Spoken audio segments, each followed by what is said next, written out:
स्वागत है आपका आज के एपिसोड में। चलिए शुरुआत करते हैं पिछले अभ्यास प्रश्न के साथ।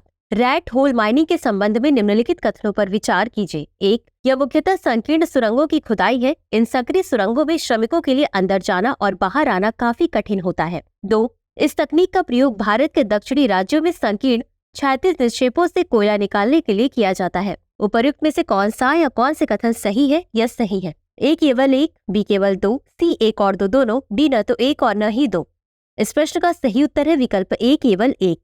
चलिए देखते हैं इसके विश्लेषण को। रैट होल माइनिंग यह मुख्यतः संकीर्ण सुरंगों की खुदाई है। इन सक्रिय सुरंगों में श्रमिकों के लिए अंदर जाना और बाहर आना काफी कठिन होता है, अतः कथन 1 सही है। आमतौर पर इस तकनीक का प्रयोग भारत के पूर्वोत्तर राज्यों में संकीर्ण क्षैतिज निक्षेपों से कोयला निकालने के लिए किया जाता है, अतः कथन 2 सही नहीं है। प्रकार साइट कटिंग प्रक्रिया।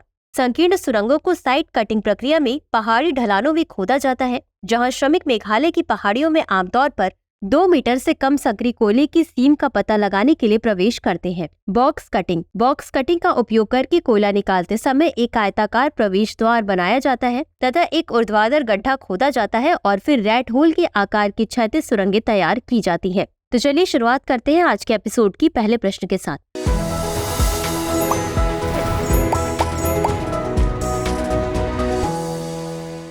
पेट्रोलियम और विस्फोटक सुरक्षा संगठन यानी PESO के बारे में निम्नलिखित कथनों पर विचार कीजिए। 1. यह रसायन और उर्वरक मंत्रालय के अधीन एक कार्यालय है। 2. इसकी स्थापना 1898 में विस्फोटकों, संपीड़ित गैसों और पेट्रोलियम जैसे पदार्थों की सुरक्षा को विनियमित करने के लिए एक नोडल एजेंसी के रूप में की गई थी। उपर्युक्त में से कौन सा या कौन से कथन सही है या सही है? A केवल 1, B केवल 2, C 1 और 2 दोनों, D न तो 1 और न ही 2। इस प्रश्न का सही उत्तर है विकल्प B केवल 2। चलिए देखते हैं इसके विश्लेषण को। PESO वाणिज्य और उद्योग मंत्रालय के उद्योग और आंतरिक व्यापार संवर्धन विभाग के तहत एक कार्यालय है, अतः कथन 1 सही नहीं है। इसका मुख्य कार्यालय नागपुर महाराष्ट्र में स्थित है। PESO का प्रमुख कार्य विस्फोटक अधिनियम 1884 और पेट्रोलियम अधिनियम 1934 के तहत सौंपी गई जिम्मेदारियों का प्रबंधन करना है। साथ ही नियम विस्फोटक पेट्रोलियम उत्पादों और संपीड़ित गैसों के निर्माण, आयात, निर्यात, परिवहन, कब्जे, बिक्री व उपयोग से संबंधित नियमों को बनाना है। इसकी स्थापना 1898 में विस्फोटकों, संपीड़ित गैसों और पेट्रोलियम जैसे पदार्थों की सुरक्षा को विनियमित करने के लिए एक नोडल एजेंसी के रूप में की गई थी, अतः कथन 2 सही है। अगला प्रश्न है अरल सागर के संबंध में निम्नलिखित कथनों पर विचार कीजिए। 1. अरल सागर के संकुचन के फलस्वरूप विश्व के सबसे नवीन मरुस्थल अरकुलम मरुस्थल का निर्माण हुआ। 2. अरल सागर के जल का स्रोत इर्तीश और जराफशोन नदियां थी। 3. प्रारंभिक अरल सागर से 200 किलोमीटर पूर्व में एक रहस्यमयी बारसा कीलमस झील का निर्माण हुआ है। नीचे दिए गए कूट का प्रयोग करके सही उत्तर चुनिए। A केवल 1 और 2, B केवल 2 और 3, C केवल 1, D 1, 2 और 3। इस प्रश्न का सही उत्तर है विकल्प C केवल 1। चलिए देखते हैं इसके विश्लेषण को। अरल सागर के संकुचन के फलस्वरूप विश्व के सबसे नवीन मरुस्थल अरलकुम मरुस्थल का निर्माण हुआ। अरलकुम रेगिस्तान उज्बेकिस्तान और कजाकिस्तान में स्थित है, अतः कथन 1 सही है। अरल सागर के जल का स्रोत मध्य एशिया की 2 महान नदियां अमू दरिया और सीर दरिया थी, अतः कथन 2 सही नहीं है। बारसा केलमस झील प्रारंभिक अरल सागर के उत्तरी और पश्चिमी समुद्रों के बीच स्थित एक जल निकाय का हिस्सा है, अतः कथन 3 सही नहीं है। अगला प्रश्न है भारतीय नौसेना की supersonic missile assisted release of torpedo प्रणाली के संबंध में निम्नलिखित कथनों पर विचार कीजिए। 1. स्मार्ट प्रणाली एक नई पीढ़ी की मिसाइल आधारित कम भार वाली एक आयुध प्रणाली है। यह प्रणाली हल्के टॉर्पीडो की पारंपरिक सीमा से कहीं अधिक सैकड़ों किलोमीटर दूर पनडुब्बियों को निशाना बना सकता है। 3. इसे हिंदुस्तान एरोनॉटिक्स लिमिटेड यानी HAL द्वारा अभिकल्पित और विकसित किया गया है। उपर्युक्त में से कितने कथन सही है? A केवल 1, B केवल 2, C सभी 3, D कोई भी नहीं। इस प्रश्न का सही उत्तर है विकल्प B केवल 2। चलिए देखते हैं इसके विश्लेषण को। Supersonic missile assisted release of torpedo प्रणाली यह प्रणाली एक नई पीढ़ी की मिसाइल आधारित कम भार वाली एक आयुध प्रणाली है, अतः कथन 1 सही है। हल्के टॉर्पीडो लॉन्च करने के लिए मिसाइल आधारित यह प्रणाली हल्के टॉर्पीडो की पारंपरिक सीमा से कहीं अधिक सैकड़ों किलोमीटर दूर पनडुब्बियों को निशाना बना सकता है, अतः कथन 2 सही है। इसे रक्षा अनुसंधान और विकास संगठन यानी DRDO द्वारा विकसित किया गया है, अतः कथन 3 सही नहीं है। अगला प्रश्न है सौर पहल के संबंध में निम्नलिखित कथनों पर विचार कीजिए। 1. भारत सरकार ने सौर ऊर्जा पर विशेष ध्यान देने के साथ टिकाऊ ऊर्जा प्रथाओं के प्रति अपनी प्रतिबद्धता की पुष्टि करते हुए 3 मई 2024 को अंतर्राष्ट्रीय सूर्य दिवस मनाया। 2. अंतर्राष्ट्रीय सौर गठबंधन यानी ISA में संयुक्त राष्ट्र के सभी सदस्य देश शामिल हैं। उपर्युक्त में से कौन सा या कौन से कथन सही है या सही है? A केवल 1, B केवल 2, C 1 और 2 दोनों, D न तो 1 और न ही 2। इस प्रश्न का सही उत्तर है विकल्प A केवल 1। चलिए देखते हैं इसके विश्लेषण को। भारत सरकार ने सौर ऊर्जा पर विशेष ध्यान देने के साथ सतत ऊर्जा पद्धतियों के प्रति प्रतिबद्धता प्रदर्शित करते हुए 3 मई 2024 को अंतर्राष्ट्रीय सूर्य दिवस मनाया। अतः कथन 1 सही है। जलवायु परिवर्तन को कम करने में सौर ऊर्जा की महत्वपूर्ण भूमिका के विषय में जागरूकता बढ़ाने के लिए नवीन और नवीकरणीय ऊर्जा मंत्रालय ने नई दिल्ली के जवाहरलाल नेहरू स्टेडियम में रन फॉर सन मैराथन का आयोजन किया। अंतर्राष्ट्रीय सौर गठबंधन को नवंबर 2015 में पेरिस में संयुक्त राष्ट्र जलवायु परिवर्तन सम्मेलन में भारतीय प्रधानमंत्री और फ्रांस के राष्ट्रपति द्वारा लॉन्च किया गया था। प्रारंभिक चरण में ISA को कर्क और मकर रेखा के बीच पूर्ण या आंशिक रूप से स्थित देशों की सदस्यता के लिए खोल दिया गया था। 2018 में ISA की सदस्यता संयुक्त राष्ट्र के सभी सदस्यों के लिए खोल दी गई। हालांकि संयुक्त राष्ट्र के सभी सदस्य देश इसके सदस्य नहीं है, अतः कथन 2 सही नहीं है। अगला प्रश्न है, चुंबकीय अनुनाद इमेजिंग के संबंध में निम्नलिखित कथनों पर विचार कीजिए। 1. MRI एक गैर आक्रामक निदान प्रक्रिया है जिसका उपयोग शरीर के अंदर कोमल ऊतकों की छवियां प्राप्त करने के लिए किया जाता है। 2. विस्तृत छवि के लिए MRI स्कैन शक्तिशाली चुंबक और एक्सरे का प्रयोग करते हैं। उपर्युक्त में से कौन सा या कौन से कथन सही है या सही है? A केवल 1, B केवल 2, C 1 और 2 दोनों, D न तो 1 और न ही 2। इस प्रश्न का सही उत्तर है विकल्प A केवल 1। चलिए देखते हैं इसके विश्लेषण को। MRI एक गैर आक्रामक निदान प्रक्रिया है जिसका उपयोग शरीर के अंदर कोमल ऊतकों की छवियां प्राप्त करने के लिए किया जाता है। अतः कथन 1 सही है। कोमल ऊतक वह ऊतक है जो कैल्सिफिकेशन के कारण कठोर नहीं होते।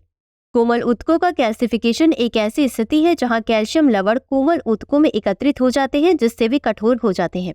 इसका व्यापक रूप से मस्तिष्क, हृदय प्रणाली, रीढ़ की हड्डी, जोड़ों, मांसपेशियों, यकृत और धमनियों जैसे शरीर के विभिन्न हिस्सों की इमेजिंग के लिए उपयोग किया जाता है। एक्स किरणों के विपरीत जो विकिरण का उपयोग करता है, MRI स्कैन शरीर के अंदर कोमल ऊतकों की विस्तृत छवियां बनाने के लिए शक्तिशाली चुंबक और रेडियो तरंगों का लाभ उठाता है। अतः कथन 2 सही नहीं है। अगला प्रश्न है, होयसल राजवंश के संबंध में निम्नलिखित कथनों पर विचार कीजिए। 1. होयसल कल्याणी के चालुक्य अथवा पश्चिमी चालुक्य साम्राज्य के सामंत थे। 2. होयसल राजवंश के सबसे ख्याति प्राप्त शासक विष्णुवर्धन, वीर बल्लाल द्वितीय और वीर बल्लाल तृतीय थे। 3. इस राजवंश ने हिंदू, जैन एवं बौद्ध धर्म जैसे विभिन्न धर्मों को संरक्षण दिया। उपर्युक्त में से कितने कथन सही है या सही है? A केवल 1, B केवल 2, C सभी 3, D इनमें से कोई भी नहीं। इस प्रश्न का सही उत्तर है विकल्प C सभी 3। चलिए देखते हैं इसके विश्लेषण को। होयसल कल्याणी के चालुक्य अथवा पश्चिमी चालुक्य साम्राज्य के सामंत थे। अतः कथन 1 सही है। होयसल राजवंश के सबसे ख्याति प्राप्त शासक विष्णुवर्धन, वीर बल्लाल द्वितीय और वीर बल्लाल तृतीय थे। अतः कथन 2 सही है। विष्णुवर्धन, जिन्हें बिट्टी देव के नाम से भी जाना जाता है, होयसल राजवंश के सबसे महान राजा थे। होयसलों ने 11वीं से 14वीं शताब्दी के बीच कावेरी नदी घाटी में कर्नाटक और तमिलनाडु तक विस्तृत क्षेत्र पर शासन किया। होयसल के बाद इस क्षेत्र पर विजयनगर राजवंश ने शासन किया। इस राजवंश ने हिंदू, जैन एवं बौद्ध धर्म जैसे विभिन्न धर्मों को संरक्षण दिया। अतः कथन 3 सही है। अगला प्रश्न है, जियादल नदी के संबंध में निम्नलिखित कथनों पर विचार कीजिए। 1. यह भारत के 2 राज्यों अरुणाचल प्रदेश और असम से होकर बहती है। 2. ब्रह्मपुत्र नदी की उत्तरी उपसहायक नदी के रूप में यह सुबनसिरी नदी में विलीन हो जाती है। 3. यह फ्लैशी नदी जल के प्रवाह में अचानक तीव्र वृद्धि अथवा गिरावट का एक उत्कृष्ट उदाहरण है। उपर्युक्त में से कितने कथन सही है या सही है? A केवल 1, B केवल 2, C सभी 3, D इनमें से कोई भी नहीं। इस प्रश्न का सही उत्तर है विकल्प C सभी 3। चलिए देखते हैं इसके विश्लेषण को। जियादल नदी यह भारत के 2 राज्यों अरुणाचल प्रदेश और असम से होकर बहती है। इसका उद्गम अरुणाचल प्रदेश का उप हिमालयी पर्वत है। अतः कथन 1 सही है। ब्रह्मपुत्र नदी की उत्तरी उपसहायक नदी के रूप में यह अपने अंतिम बिंदु के पास सुबनसिरी नदी में विलीन हो जाती है, जिससे ब्रह्मपुत्र की जलमात्रा और शक्ति बढ़ जाती है। अतः कथन 2 सही है। जियादल नदी फ्लैशी नदी जल के प्रवाह में अचानक तीव्र वृद्धि अथवा गिरावट का एक उत्कृष्ट उदाहरण है। अतः कथन 3 सही है। अगला प्रश्न है, प्रतिचक्रवातों के संदर्भ में निम्नलिखित कथनों में से कौन सा सही नहीं है? A. अवतलित वायु के वे क्षेत्र जिनके परिणाम स्वरूप उच्च दबाव बनता है प्रतिचक्रवात कहलाते हैं। B. प्रतिचक्रवात कई दिनों या हफ्तों तक चलने वाले स्थिर और शांत मौसम की अवधि उत्पन्न करते हैं। C. प्रतिचक्रवात अक्सर गर्त के मार्ग साफ कर देते हैं जिससे खराब मौसम की संभावना बढ़ जाती है। D. पृथ्वी के घूर्णन के कारण उत्तरी गोलार्ध में एक प्रतिचक्रवात के चारों ओर हवाएं दक्षिणावर्त और दक्षिणी गोलार्ध में वामावर्त चलती हैं। इस प्रश्न का सही उत्तर है विकल्प सी। चलिए देखते हैं इसके विश्लेषण को। प्रतिचक्रवात यह उच्च वायुमंडलीय दाब के क्षेत्र है जो चक्रवातों के विपरीत है। प्रतिचक्रवात गर्त की तुलना में बहुत बड़े होते हैं और कई दिनों या हफ्तों तक चलने वाले स्थिर और शांत मौसम की अवधि उत्पन्न करते हैं। प्रतिचक्रवात अक्सर गर्त के मार्ग को अवरुद्ध कर देते हैं, या तो खराब मौसम को मंद कर देते हैं या इसे उच्च दबाव प्रणाली के बाहर चक्कर लगाने के लिए मजबूर कर देते हैं, इसलिए उन्हें ब्लॉकिंग हाई कहा जाता है। पृथ्वी के घूर्णन के कारण उत्तरी गोलार्ध में एक प्रतिचक्रवात के चारों ओर पवनें दक्षिणावर्त और दक्षिणी गोलार्ध में वामावर्त चलती हैं, अतः विकल्प सी सही है। अगला प्रश्न है, एम्पॉक्स वायरस के संदर्भ में निम्नलिखित कथनों पर विचार कीजिए। 1. यह पॉक्स विरिडिक फैमिली से संबंधित है। Large double stranded DNA virus होते हैं। 2. मनुष्यों में एम्पॉक्स का प्रसार मुख्य रूप से जानवरों, विशेष रूप से कृंतकों और स्तनपायियों से सीधे संपर्क या दूषित वस्तुओं के माध्यम से होता है। उपर्युक्त में से कौन सा या कौन सी कथन सही नहीं है या नहीं है? ए केवल 1, बी केवल 2, सी 1 और 2 दोनों, डी न तो 1 और न ही 2। इस प्रश्न का सही उत्तर है विकल्प सी 1 और 2 दोनों। चलिए देखते हैं इसके विश्लेषण को। एम्पॉक्स, जिसे मंकी पॉक्स भी कहा जाता है, एक डीएनए वायरस है। यह पॉक्स विरिडे फैमिली से संबंधित है जो large double stranded DNA virus होते हैं, अतः कथन 1 सही है। इस वायरस की पहचान पहली बार 1958 में बंदरों में की गई थी, लेकिन तब से यह पाया गया है कि यह मनुष्यों को भी संक्रमित करता है। संचरण एम्पॉक्स मुख्य रूप से जानवरों, विशेष रूप से कृंतकों और स्तनपायियों से सीधे संपर्क या दूषित वस्तुओं के माध्यम से मनुष्यों में फैलता है, अतः कथन 2 सही है। लक्षण मनुष्यों में एम्पॉक्स संक्रमण के कारण सामान्यतः बुखार, सिर दर्द, मांसपेशियों में दर्द और फुंसियां, जिसमें चकत्ते, फफोले, छाले व बड़ी फुंसियां भी शामिल हैं, देखने को मिलती हैं। टीकाकरण एम्पॉक्स के लिए एक टीका मौजूद है। इसकी उपलब्धता और प्रभावशीलता सीमित है, जो बेहतर रोकथाम एवं नियंत्रण उपायों की आवश्यकता पर प्रकाश डालती है। तो चलिए अंत में देखते हैं आज के अभ्यास प्रश्न को। निम्नलिखित कथनों में से कौन सा म्यूचुअल फंड के बारे में सही नहीं है? ए. म्यूचुअल फंड निवेशकों की जमा पूंजी से खरीदे गए स्टॉक, बंधपत्र अथवा अन्य प्रतिभूतियों का एक पोर्टफोलियो है। बी. म्यूचुअल फंड व्यक्तिगत निवेशकों को विविध, पेशेवर रूप से प्रबंधित पोर्टफोलियो तक पहुंच प्रदान करता है। सी. प्रत्येक शेयर फंड में निवेशक के आंशिक स्वामित्व और उससे होने वाली आय को दर्शाता है।